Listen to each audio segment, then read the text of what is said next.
Hi YouTube, thanks for joining me tonight. Hey, before I get started on my little video, I just want to thank everyone that's subscribed. I've had over 2,000 new subscribers in 7 days, and that's just phenomenal. And the algorithm picked me up, and you guys are locked up and you got nothing else to do. But thanks for joining in. I really appreciate you coming along for my little journey. I kind of got a jolt down memory lane today, and it really kind of set me back on my heels. It's happened to me once before, and in fact, the first time this happened to me, it motivated me to make the very first video that I made for my little channel here almost 10 months ago. And what I saw today was a memory on Facebook. You know how you're on your little Facebook page, and it'll come up a memory of a picture of 2 years ago, 5 years ago, 10 years ago. And about 15, 16 years ago, I was working at a company, and I was working with a woman, and we both got hired at about the same time, and we both had the same position.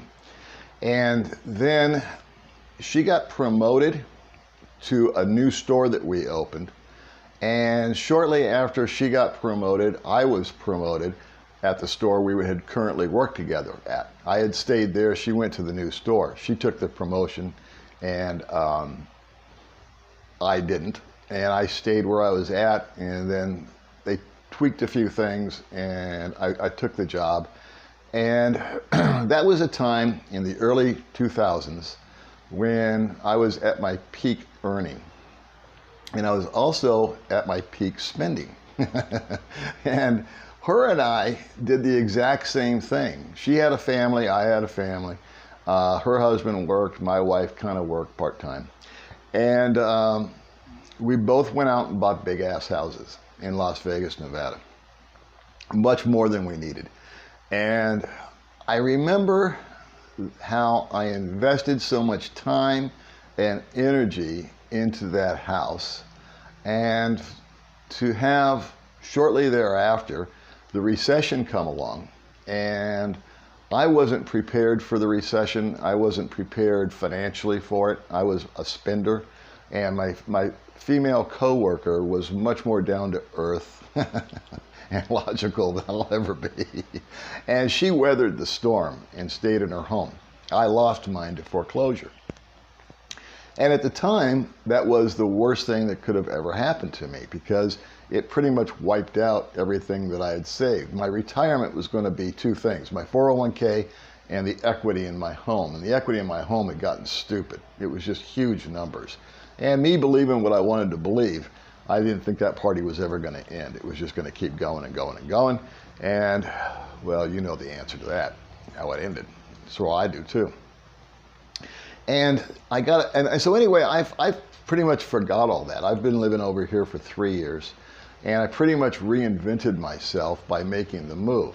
And I had this crazy memory jolt off of Facebook.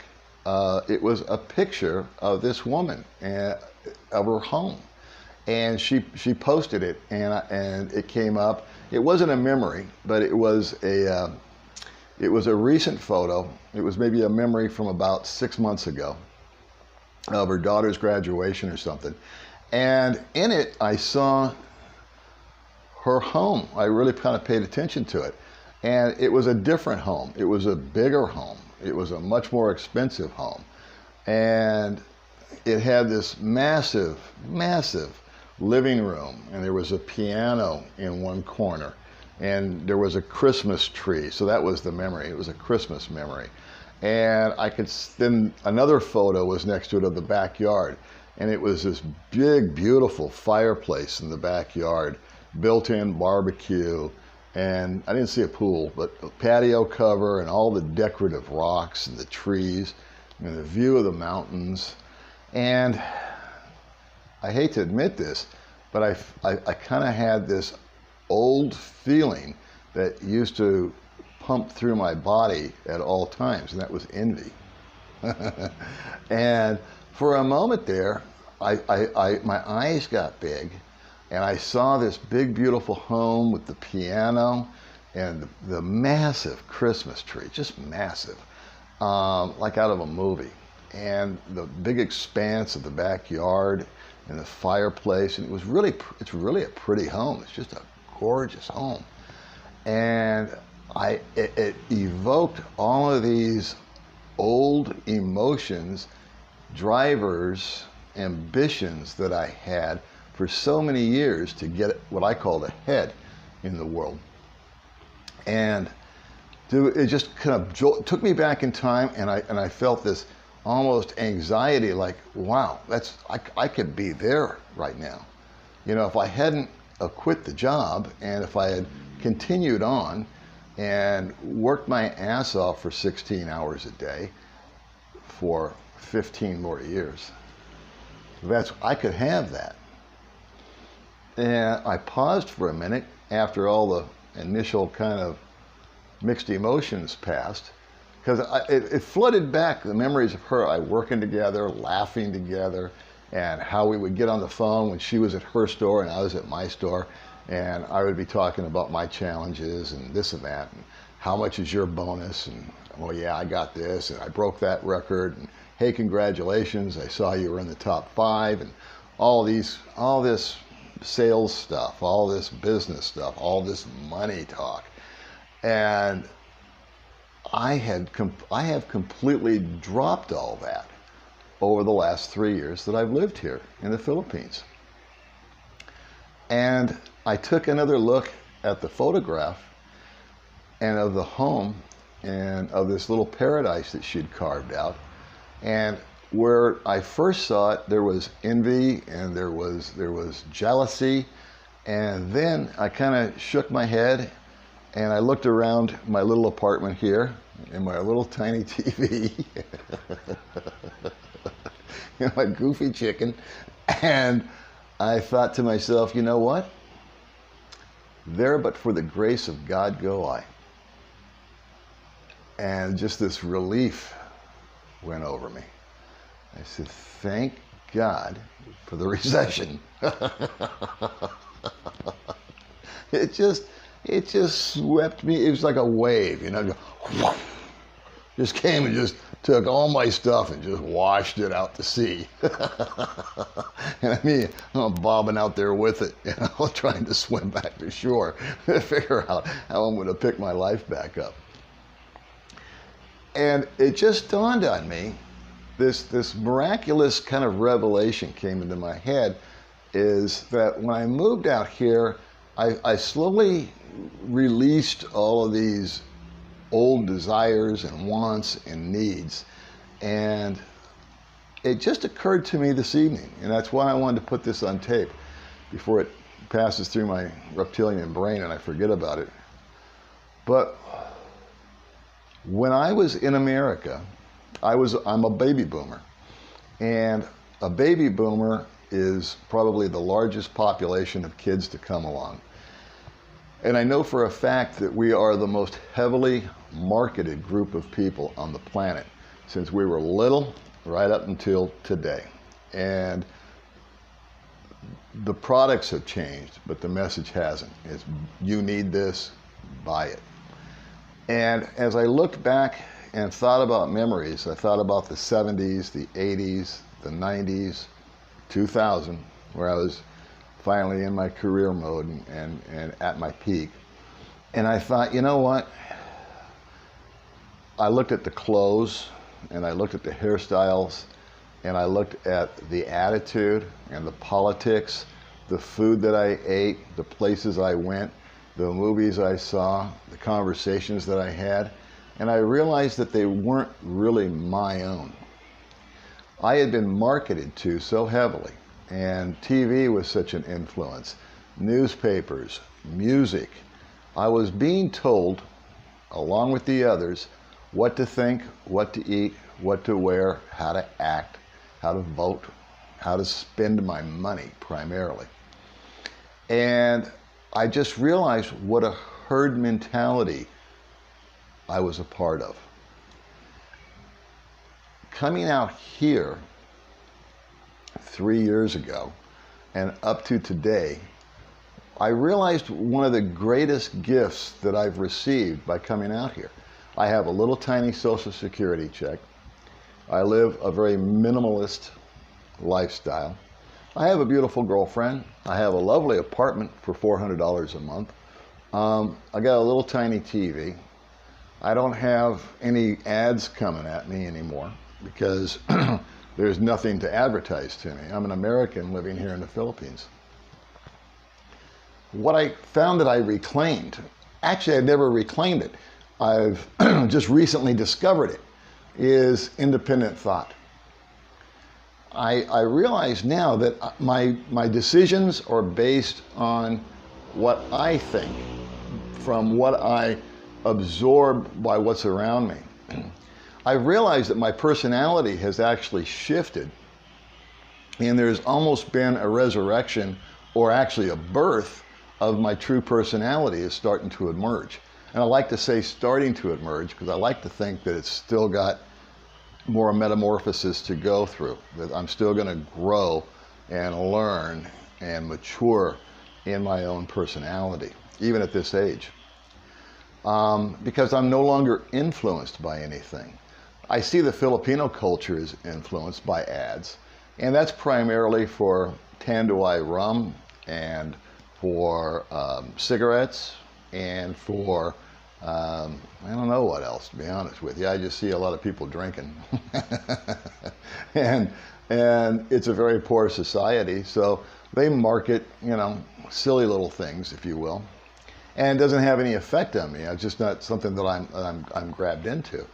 And so out here I have an opportunity just to sort of formulate my own thoughts and my own opinions. I've watched a lot of TV the last couple of weeks, which I don't normally do, simply because we've been on this quarantine coronavirus lockdown deal.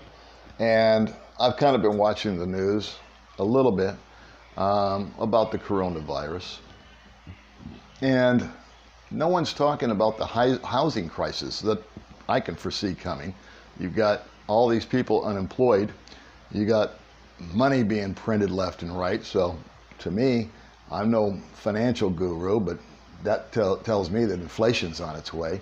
If people aren't working and they're not making their mortgage payment or their rent payment, then I can only see that credit scores are going to suffer. If you had savings, most Americans spend 100% of their paycheck. I did. They don't have a lot of savings, then the credit's going to take a whack. And there wouldn't be any down payment to buy a house, especially with prices being what they are. But I see that the prices of the houses are going to have to drop, and then the banks are going to get propped back up. And I see, anyway, what I see is I see this whole recession thing starting all over again. And I think about my friend who's got the big, beautiful home and the patio and the piano and the flat screen TV and the expensive wine glasses and all these things that for a flashback moment there I was coveting again. I thought, wow, I'd like to be surrounded by all that beauty. But to be quite candid with you, I get on my gay looking little scooter that I bought for $1,600 3 years ago.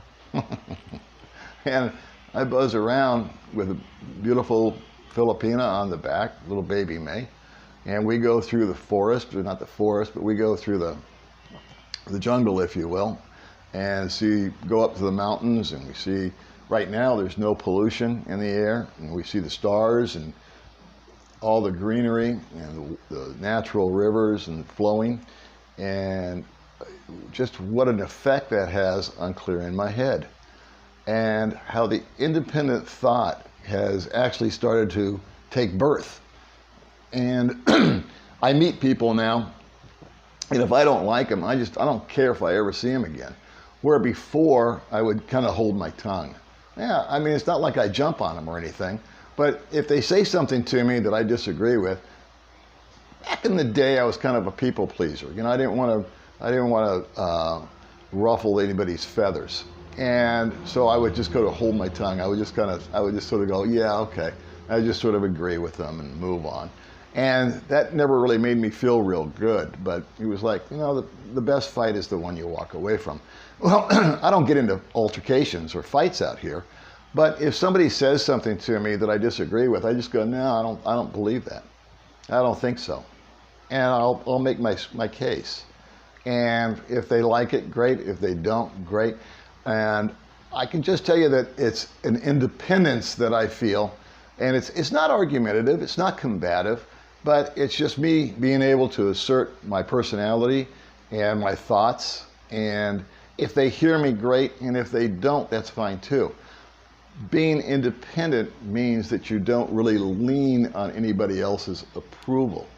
And so as long as I approve of what I think and feel, I'm good with it. And if I think God approves of my feeling, that's even better. And so I guess the little snippet that I have this evening is that I wanted to share is just that when I hit my low point, I didn't realize what a high point that it was going to lead to. It not only gave me a release from financial obligations. Again, like I said, I live on a very small budget, but it's a budget. And if I've got X amount of dollars, I've become very good at setting aside a little bit less than that to live on and hopefully have some left over. I never did that. When I was making big money, to me it was big money, back in the day, I didn't save anything. In fact, I had credit card debt because I was always getting the new shiny thing to fill in the box that I was living in. And none of that stuff at the end of the day gave me anything back. Where here, I receive so much, but it's intrinsic. It's just not, it's not something that I can put my finger on, but I still receive it. I receive positive feedback all the time about how I'm living my life, where my life is going, and I'm actually really excited about the future. I hope that whoever's watching this that's thinking about moving out here or moving somewhere or making a change, I hope that maybe gives you a little bit of hope. I've talked to a lot of guys that are like 5 years, 10 years, 12 years away, and they're chomping at the bit to get out here, or they're chomping at the bit to get somewhere. And so, you know, my heart goes out to you. I really feel for you guys because I've been there and I've done that and know how it feels. So anyway, that's kind of my story. It's just kind of a rant. It's just kind of a thought that I had. There's no big message here. There's no jokes. There's no Baby May sitting here. There's no commercials. I'm not asking you to do anything. But I just wanted to share that with you in case somebody's in the same position as me. Maybe you're going through a tough time right now.